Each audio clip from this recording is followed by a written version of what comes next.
बच्चों इस वीडियो में हम लोग सॉल्व करेंगे एक्सरसाइज 4.2 एनसीईआरटी की बुक का क्वेश्चन नंबर 5।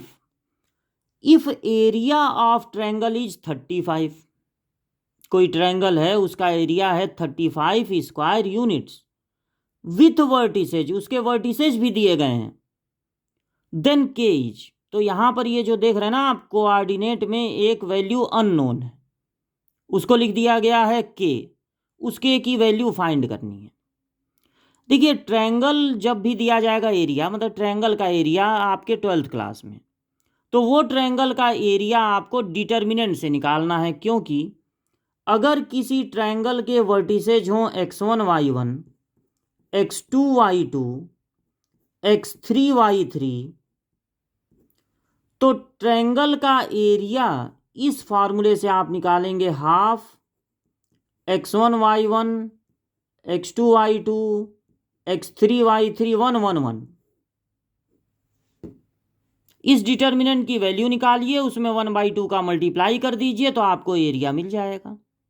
लेकिन जब आप डिटर्मिनेंट की वैल्यू फाइंड करते हैं तो डिटर्मिनेंट की वैल्यू 0 भी आ सकती है, पॉजिटिव भी आ सकता है और निगेटिव भी आ सकता है। लेकिन अगर निगेटिव आया तो आपको उस माइनस को छोड़ देना। मान लीजिए आप वैल्यू फाइंड किया, आया 70, 70 का हाफ आया 35, तो कोई पूछा एरिया कितना आया तो आप बोलेंगे 35। लेकिन अगर इस डिटर्मिनेंट की वैल्यू आ गई -70, उसका हाफ किए -35, तो पूछा कोई कि एरिया कितना आया, तो क्या -35 बोलेंगे? नहीं, एरिया कभी निगेटिव होता ही नहीं है, तो आप तब भी बोलेंगे +35, यानी माइनस आएगा तो उसको बताएंगे ही नहीं लोगों को। तो जब ये क्वेश्चन वाले कह रहे हैं कि एरिया 35 है, तो अगर -35 होता एरिया तो क्या वो कहते -35 नहीं? 35 होगा तब भी कहेंगे 35 है, -35 होगा तब भी कहेंगे 35 है। तो जब इस ट्रायंगल के एरिया के फार्मूले पर एरिया गिवन होता है तो हम उस एरिया को प्लस में भी लिखते हैं और माइनस में भी। क्वेश्चन वाले का ये कहना कि एरिया 35 है, ये बता रहा है कि एरिया +35 भी हो सकता है और -35 भी, मतलब एरिया की वैल्यू -35 भी आ सकती थी, हम माइनस को छोड़ देते ये कहकर कि एरिया माइनस में नहीं हो सकता। तो जब एरिया की मदद से कोई अननोन क्वांटिटी निकालनी होगी तो वो एरिया हम प्लस में भी लिखेंगे और माइनस में भी। ये काम करने लगेगा x1 y1 का, ये x2 y2 का, ये x3 y3 का।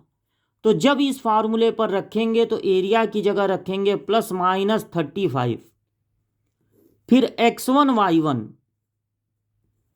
और फार्मूले में देखिए 1 है, फिर x2 y2 फिर 1 है, फिर x3 y3 फिर 1 है, और यहां पर लग जाएगा 1/2। इस 2 को इधर ट्रांसफर कर दीजिए तो प्लस माइनस आ जाएगा 70। और इस डिटर्मिनेंट की वैल्यू कोई भी रो या कॉलम लेके निकालते हैं। हर डिटर्मिनेंट का एक साइन होता है और 3 × 3 का जो डिटर्मिनेंट होता है उसका साइन शुरू होता है प्लस से। R1 है तो प्लस माइनस प्लस, R2 है तो माइनस प्लस माइनस, R3 है तो प्लस माइनस प्लस। तो अब कोई भी रो या कोई भी कॉलम चूज कर लीजिए। हमने चूज कर लिया C3, तीसरा कॉलम, तो इसका साइन होता है प्लस माइनस प्लस। अब हम 1 लिखेंगे, उसके बगल में छोटा सा डिटर्मिनेंट, फिर -1 लिखेंगे, छोटा डिटर्मिनेंट, फिर +1 लिखेंगे, छोटा डिटर्मिनेंट, और अब इनकी वैल्यू रखेंगे। तो ये जो 1 है उसका रो और कॉलम छोड़ देना है, रो और कॉलम, तो बचेगा 5 4 K4। इसका रो और कॉलम छोड़ देंगे तो 2 - 6 K4। ठीक है ना, इसका कॉलम छोड़ दिए और रो छोड़ दिए, तो 2 - 6 K4, इसका कॉलम और रो छोड़ दिए, 2 - 6 5 4, प्लस माइनस 70 नोट कर लिए। 2 × 2 का डिटर्मिनेंट, अगर 2 × 2 का डिटर्मिनेंट है 2 × 2 का, तो क्रॉस मल्टीप्लाई से उसकी वैल्यू निकलती है। पहले इनका मल्टीप्लाई कर देते हैं, फिर माइनस लगा देते हैं और फिर इनका मल्टीप्लाई कर देते हैं। यही होता है 2 × 2 के डिटर्मिनेंट की वैल्यू। तो -1 है, लिखने की जरूरत है नहीं, यहाँ भी 1 है। अब पहले इसका मल्टीप्लाई नहीं कर सकते हैं, पहले प्रिंसिपल डायगोनल का मल्टीप्लाई होता है। 5 4 जा 20, फिर -4 के, इनका मल्टीप्लाई होगा 4 2 जा 8, फिर माइनस लगा देंगे अपने तरफ से। इनका मल्टीप्लाई होगा -6 के, तो ये हो जाएगा +6 के। इनका मल्टीप्लाई प्रिंसिपल डायगोनल का 8, फिर अपने तरफ से माइनस लगा देंगे। इनका मल्टीप्लाई होगा -30, तो माइनस माइनस मिलके हो जाएगा प्लस। अब +-70 = ये तो माइनस होगा नहीं, ये वाला है ना, ये ब्रैकेट तोड़िए, ये भी माइनस नहीं हो सकते, तो वो अलग अलग ही लिखना पड़ेगा। और ये तो प्लस हो जाएगा, ये हो जाएगा +38। ये हो गया 38 में से 8 माइनस हुआ 30 और 20, 50 हो गया। 30 और +20 कितना हो गया 50। और ये हो गया -10 के, -6 और -4 -10 के। एक बार अब +70 ले लेंगे और एक बार -70। ठीक है, तो यहां से 10 के = 50 में से 70 माइनस होगा 20, 10 से मल्टीप्लाई हो रहा है, डिवाइड होके बचेगा 2। के की एक वैल्यू ये हो सकती है।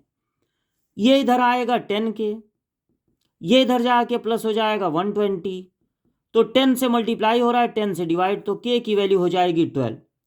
2 और 12, ये जो है के की वैल्यू आएगी। तो 2 और 12 ये जिस ऑप्शन में होंगे वही आंसर सही होगा। तो यहाँ पर अच्छा, यहाँ -20 बचेगा, 50 में से 70 माइनस होगा -20, तो यहाँ पर -2 के। वही हम सोचे कि किसी ऑप्शन में यह है नहीं, यहाँ पे गलती हुई थी, अगर किसी ऑप्शन में दे दिया होता तो ये पूरा क्वेश्चन ही गलत हो जाता। लेकिन यहाँ पर ध्यान दीजिए, 50 में से 70 माइनस होगा तो -20 आएगा, यानी यहाँ बचेगा -2। यानी कौन सा ऑप्शन सही है, डी वाला, 12 और -2। ठीक है।